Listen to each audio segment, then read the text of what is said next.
Hello everyone and welcome to this recorded event. Today we're going to be focusing on BTEC International Qualifications Level 1 and Level 2.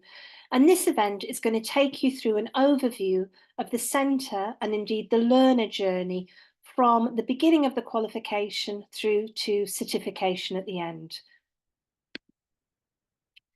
This first slide gives you an overview of both the centre and the learner journey across the qualification. And just reading from the top left of the slide, we start with recruitment and registration at the beginning of the programme, through to programme planning, teaching and learning, obviously very important. The provision of assignment briefs and the internal verification of those assignments. The assessment of learner work, followed by the internal verification of assessment decisions, how to record assessment decisions, standards verification, and then finally certificate claims. So we're going to take each of these steps in the journey one at a time and talk about them in a little bit more detail. So we start with recruitment. In Pearson, we use a phrase which is recruitment with integrity. And what that means is that you should make sure that learners are given advice and guidance prior to registering onto the programme to make sure they understand what the programme entails, what they can be expected to do during the programme, and indeed what the programme might lead them to in terms of further education or indeed employment. When you're recruiting learners onto programmes, there should be an anticipated possibility that the student will be able to achieve on that programme. So you should feel comfortable that the learner will be able to achieve the requirements of the qualification. And for level 3 programmes in particular, this may include taking prior achievement into account. So their prior achievements, whether they be international GCSEs, whether they be local qualifications at level 2, or indeed BTEC level 2 qualifications. Once you have recruited your learners, it's important to register them with us at Pearson. And unlike other qualifications, students must be registered with Pearson at the beginning of their programme of learning. This is to allow us to understand and to know that in your centre you do have an active cohort of learners following the programme. It's your responsibility as a centre to check that a student's identity is correct at the start and also during the programme, particularly if they are doing any assessments. You need to make sure that when registering that you're checking that their names are spelled correctly and that all of the details are accurate, because of course these are the details that will come and will appear on their certificate at the end of the programme. It's important that you meet these deadlines for registration because late fees can be payable if you miss them. And registration of your learners at the beginning of the programme is directly linked to the allocation of your standards verifier, which is important quality check on the programme. Edexcel Online. So when you have become a recognised BTEC centre, you will be given a centre number, and a centre number and password will be provided to allow an identified individual in your centre with complete read and write access to use Edexcel Online. And Edexcel Online is the website, it's the portal that we use for you to register your students at the beginning of the qualification and also to claim their certificates at the end, okay? But Edexcel Online is meant for all assessors, for everyone who's involved in the assessment or the management of BTEC programmes. So everybody else who's involved in this should be given access with read only.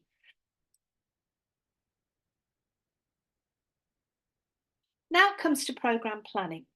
Now, it may very well be that you're planning your programmes long before you have learners registered, but this seems a reasonable place to put it in this event. Most BTEC programmes are made up of mandatory and optional units. And when planning your programme, you must ensure that the rules of combination, or the ROC as they're sometimes known, are met for the size of the programme you're doing and the selected pathway where appropriate. And you'll see that many of our programmes, both at level 2 and level 3, will come in different sizes. And also they may come with different pathways attached to them that will allow learners to specialise in a particular area of the sector. So when planning your programme, you need to ensure that you have planned to make sure that all of the required mandatory units and also a correct combination of optional units have been selected. The delivery and assessment of BTEC programmes is mode free. This means that units can be delivered in any order you wish. But when planning the programme, you need to consider, firstly, the assessment deadlines across the full programme. And this is to ensure that you have a continually balanced workload for learners. So, for example, that they are given enough time to take part in teaching and learning sessions and to develop the necessary skills, knowledge and understanding they need to succeed in their assessments. But equally, you need to balance that with the fact that it's not good practice to end load all of the assessment to the end of the programme. So this is something you need to consider as a full programme team when you're planning your programme. And also you will need to think about resource planning. Certain optional units, for example, may need specialist staff for the delivery and assessment. So you need to think about when to deploy those specialist staff, and also certain units, whether they be mandatory or optional, that might need specific classroom or other requirements in terms of physical resources. Units can be delivered either consecutively or concurrently. So consecutively might mean that you have one unit running after another. Concurrently, you might have more than one unit running together, or you might do a mixture of both. And this graphic on this slide shows a mixture of those things. You'll see that the qualification has been divided into 2 years, units 1 and 2 in the first year and 3 and 4 in the second year. And you can see that we do have a slight overlap in year 1 with units 1 and 2, and also an overlap in year 2 with learners 3 and 4. But that would mean that you would have a balanced approach to assessment, with assignment briefs being issued and assessment deadlines not coinciding with each other. So learners don't end up with an awful lot of assessments to complete all at the same time. What I shall also say about this slide is this does show a centre delivering unit 1, 2, 3 and 4 in that order, but of course you do not have to do that.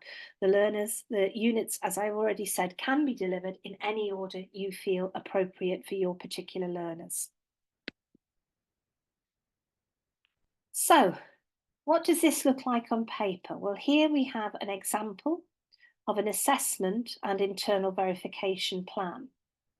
This plan should be drawn up at the beginning of the programme, and you will see that down the left-hand side of the plan, we have a place where you can list the units, the unit numbers and titles, and the order in which they're being delivered. Then the assignment titles, the learning aims and criteria that are being targeted by each of these assignments, and then we have a series of dates. And what we find here is that we've got the assignment handout and hand-in dates here in the 5th and the 6th columns. And they have then wrapped around them the internal verification of assignment briefs, and then the internal verification of assessment decisions. So we know that whatever date we have for the assignment handout, the internal verification of assignment brief date must be before that. And whatever date you have for the hand-in or the submission date for the assignment, then the internal verification of assessment decision should happen shortly after that. You'll also notice that we also had 2 other columns for planned resubmissions and also internal verification of resubmission dates. And then finally, in the last 2 columns on the right, we have the assessor and the internal verifier names. Now, this plan, once it's been drawn up at the beginning of the programme, must be signed off by the lead internal verifier of the programme. The lead internal verifier might be a head of department, it might be whoever is coordinating the programme, it might be the main teacher of the programme. But the person who is going to be the lead must be signing that off to make sure that all of the requirements, so the required mandatory and optional units, have been included in the plan, and also that the dates and deadlines do seem achievable in terms of the learner workload, in terms of staffing, and also other resources.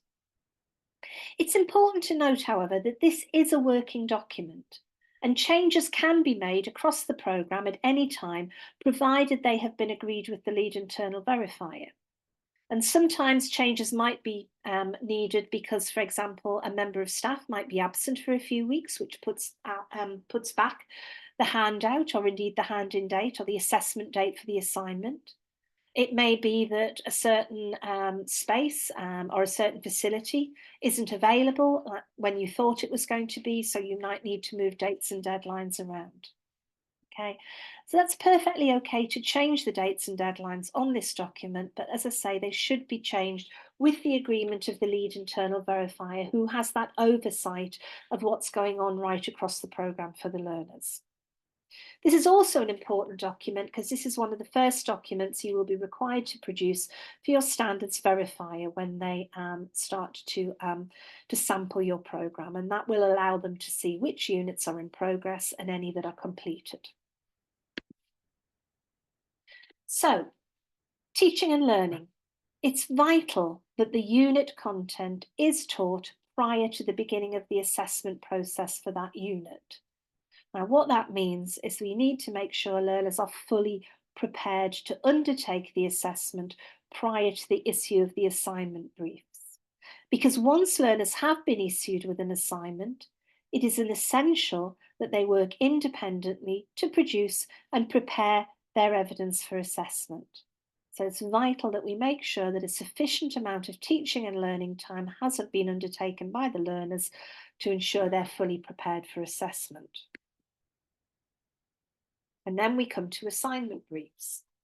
And as I'm sure you all already know, all BTEC units are assessed through assignment briefs. Some units will be assessed through Pearson set assignment briefs. And those units will be clearly indicated in the specification. And those with Pearson set assignments those units must be assessed with the Pearson set assignment for that particular academic year. And those assignment briefs must be used as published. So you mustn't change the Pearson set assignments in any way other than to add dates and deadlines to them. For other units, we have published authorised assignment briefs. Now, these differ from the Pearson set assignment briefs in that they are published by us, but you can adapt these to make them more suitable for your centre and your particular place where you are within your region and within the world. Assignment should always emphasise the practical application of the assessment criteria because, of course, as we know, BTEC programmes are vocationally focused. They focus on the world of work within the industry which the qualification is based. So you should be providing learners with a realistic scenario to create the context in which the students will work. And also assignments should make maximum use of work-related practical experience, albeit in the classroom. So within the authorised assignment briefs, it's perfectly reasonable to change or adapt the scenario to make it more suitable for where you are. So, for example, it might be that you change the scenario so that it relates to a specific company or a particular area of the industry that's prevalent within your country. It's very important that assignment briefs are fit for purpose, and this is to ensure that the student can successfully achieve all of the learning outcomes. And we do this through a process of internal verification. All assignment briefs, other than the Pearson set assignments, must be internally verified prior to being issued to the learners. So that would include any authorised assignment briefs that you have taken and that you have adapted, or indeed any assignments that the centre have written themselves. The internal verifier should do a number of things. They should check that the tasks and the required evidence allows learners to address the learning outcomes and the associated assessment criteria, making particular note to make sure that the task will allow learners to achieve at all levels, up to and including the distinction criteria. They need to check that other information, for example, the dates and deadlines, are appropriate. So they might cross-check those dates and deadlines with the assessment plan to make sure that those dates and deadlines have been carried forward appropriately onto the assignment brief.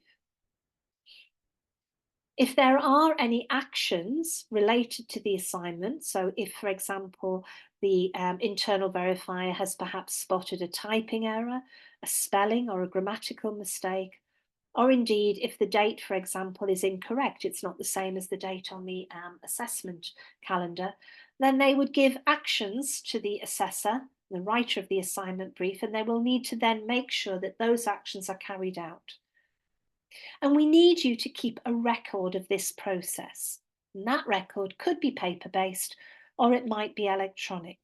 So it's perfectly okay for indeed all of the administrative information and all of the administrative tasks for a BTEC qualification to be carried out electronically on your own centre intranet or by some other process.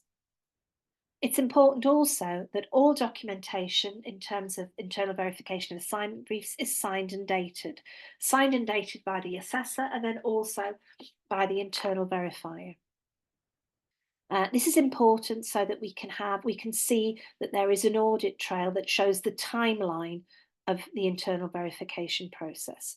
But again, signatures could be electronic signatures, or it might be an email address in lieu of an electronic signature, and that's all okay.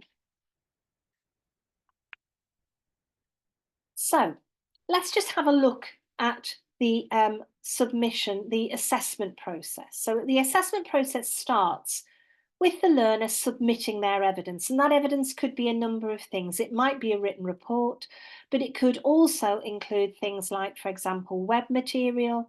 It might include videos of practical activities. It could involve audio recordings of interviews or presentations. So the learner submits their work for assessment, and then they are given feedback and a grade for each criteria that's been targeted by the assessor. So either at pass or merit or distinction.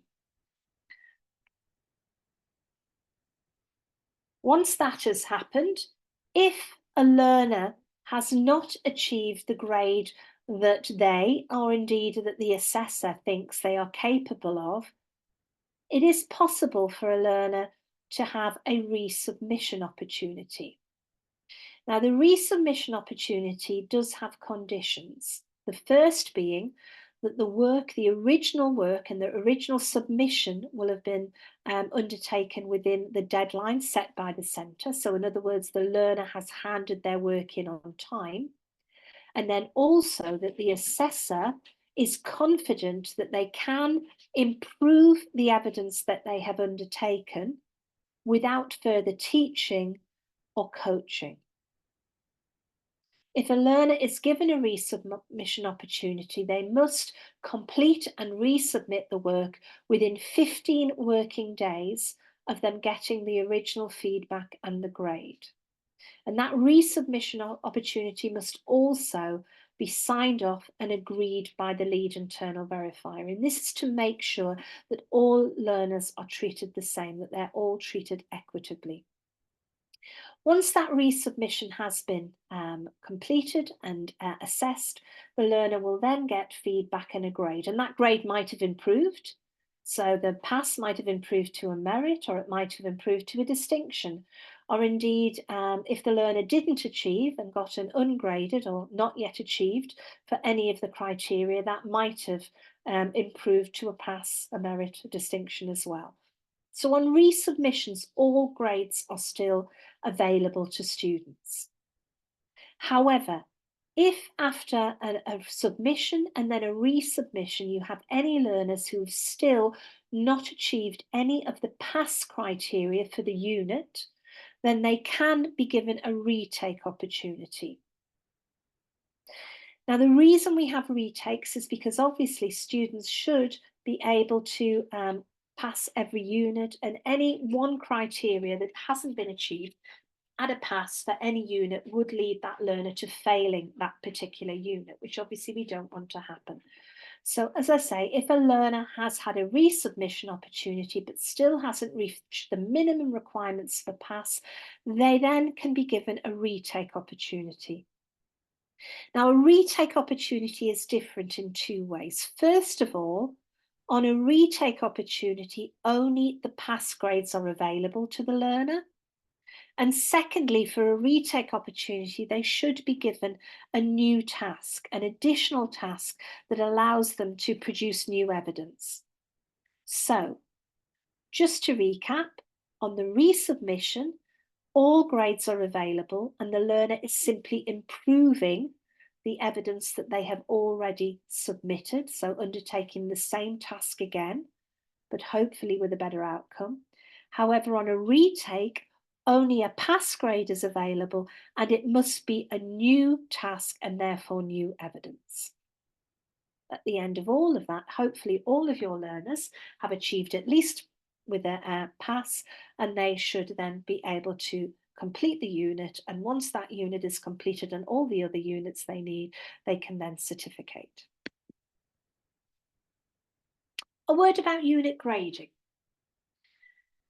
This qualifications, BTEC qualifications are graded and are assessed in slightly different ways to other qualifications. You'll notice that we don't have numeric grading. We don't have percentages, for example.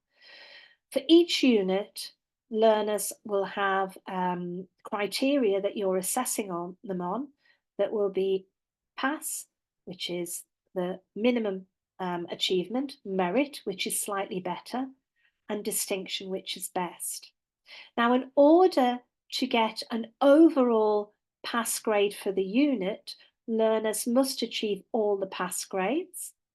To achieve a merit for the unit, they must have achieved every single pass and every single merit grade. And to achieve a distinction, they must have achieved all pass, all merit, and all distinction criteria. So there's no compensation built into unit grading. When recording assessment decisions and feedback to the learner must, the assessor rather, must formally record their assessment decisions against the individual assessment criteria on an assessment record. And we provide you with a performer for that.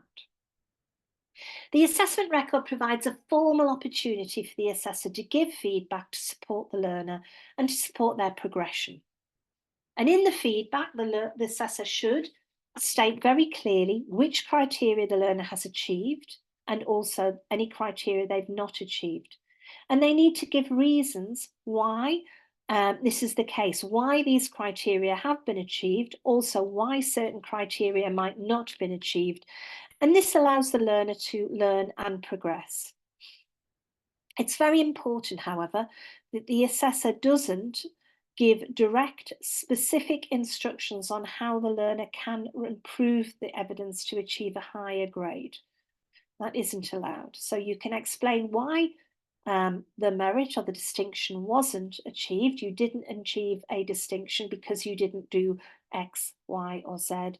But what you mustn't do is give specific instructions. So on your resubmission, in order to achieve a distinction, you must do X, Y, or Z. It's a very subtle but important difference. The learner must be able to turn the information about what hasn't been achieved into actions for themselves so that they can improve. The assessment record should be shared with the learner once internal verification of the assessment decisions for that cohort has been completed and the grades have been agreed. So once the assessment has been completed, once a sample of learners have had their work internally verified, then the assessment records can be shared with the learners so that they can track their progress and so they understand what they have achieved and any things they need to note for future units. The internal verifier must internally verify a sample of those assessment decisions before learners are fed back to, however. And this is important that it happens for each assignment that is issued to each cohort. Now, this is to ensure that the assessor's decisions are accurate when judged against the assessment requirements, that the assessor's decisions are consistent when judged against the assessment requirements. So, for example, if you have two learners that have both achieved the same grade, that the work is of a consistent standard between those two learners. The internal verifier also needs to check the feedback from the assessor on the assessment record to make sure that the assessor has justified why criteria have been awarded or not awarded. They need to check that the assessment rules have been followed for submissions and resubmissions. And also, finally, but very importantly, they need to make sure there's no evidence of collusion or plagiarism within the learner's assessment decision.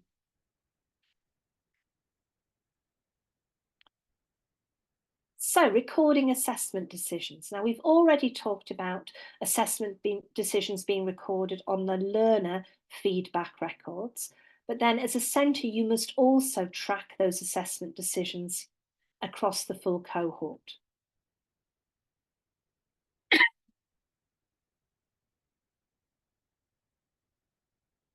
An achievement needs to be recorded at unit level and also at programme level. So on each unit that's completed, you should have a tracking sheet that lists the learners in the cohort and indicates which criteria, pass, merit and distinction, they have achieved, as well as their final unit grade.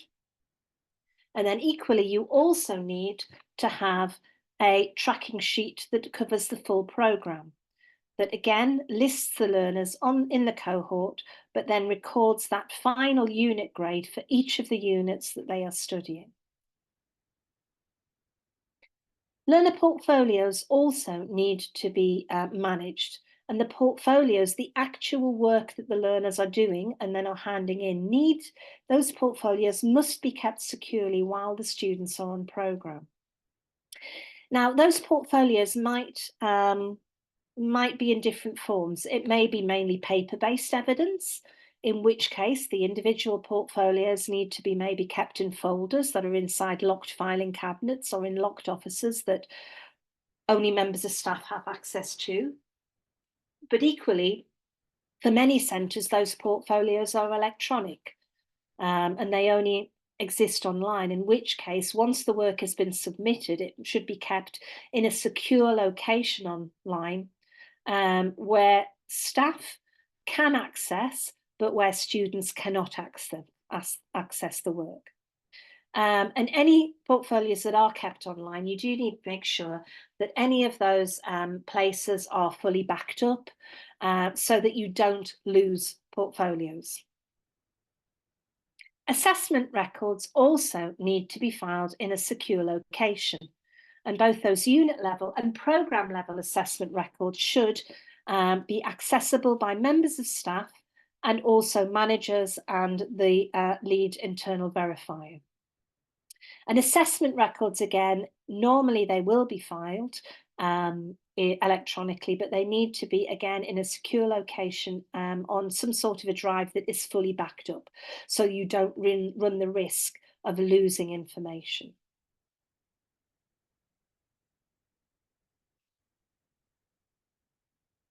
Okay, so we're now going to move on to standards verification. Pearson each year employs experts called International Standards Verifiers, or ISVs, to work with our centres to ensure standards are met. These international standards verifiers will be subject experts, but also will have a good deal of experience in the delivery, the assessment and the verification of the BTEC programmes as well. So they are experts in their field. And we employ them and we train them each year as being your first point of contact when it comes to quality assurance. Your contracted international Standards Verifier will visit you up to twice a year. The number of visits will be determined on your experience, whether you're a new program or an existing program, and also maybe any issues or any need that we think there is. These visits might be face-to-face or might be remote. And again, that very much will depend on need and us balancing risk. Registration of your students does inform us at Pearson that you have an active cohort of learners and that we need to allocate an ISV to your centre. So again, it's one of the reasons why, and I said earlier in the presentation, that registration in a timely manner is so important. Your ISV will contact you and your local regional office to arrange the date of that initial visit. And that will normally be somewhere towards the end of the first term or the first semester of the qualification. So if you're running on a standard academic year from September through to June, July, you can expect to hear from your ISV sometime probably in either November or early December. The visit will allow them to sample a number of things, including assessment decisions. It's a very supportive process, and at the end of the visit, a report will be produced, and that report will be shared with yourselves and also your local regional office. On completion of the first and subsequent cohorts on the qualification, the International Standards Verifier will produce a report that will either release certificates, and this is because assessment of all units has been sampled and shown to be accurate. And if that's the case, you will then be able, at the end of the academic year, to go on to Edexcel Online and claim certification for the learners who are completing, or they will issue what is known as a certification pending report. Now, this might be because some assessment is inaccurate. There might be some issues with internal verification. Okay. Now, if you receive a certification pending report, the ISV will issue with some actions, and they will work with you to make sure that those actions are completed, because successful completion of those actions will allow the certificates to be released. So it's very important that you work with your standards verifier across the whole of the sampling process. So we now move into the last stage of the qualification, and that's to do with claiming certificates. As we've already said, the units, the individual units on the programme, whether they be mandatory or optional, build to make up the qualification achievement. At the end of the programme, you will be required to submit to Pearson on Edexcel Online a list of the grades that the learners have successfully completed with their final unit grade for each of those grades. So it might be Unit 1 learner, this learner got a merit, Unit 2 they got a distinction, Unit 3 they got a pass, okay? And then we at Pearson will calculate from that information the final qualification grade. Any students who do not complete all units on the qualification and are not continuing with the qualification can receive a notification of performance for any units they have achieved. And that allows them to at least have something that shows what they've actually have been successful for the qualification. Certificates are claimed on Edexcel Online, and you should have checks and balances in place to make sure that the information you're giving us is accurate. So normally we would suggest 2 people checking and cross-checking as that information is being entered onto our online system. So that comes to the end of this short recorded training event. I do hope that you find it useful. We do have a number of guides to internal assessment, to internal verification, and also to standards verification that we have available for you on our website that you can download, and they will give you more information about the processes that I explained. But thank you very much for listening to me today, and do stay safe. Thank you.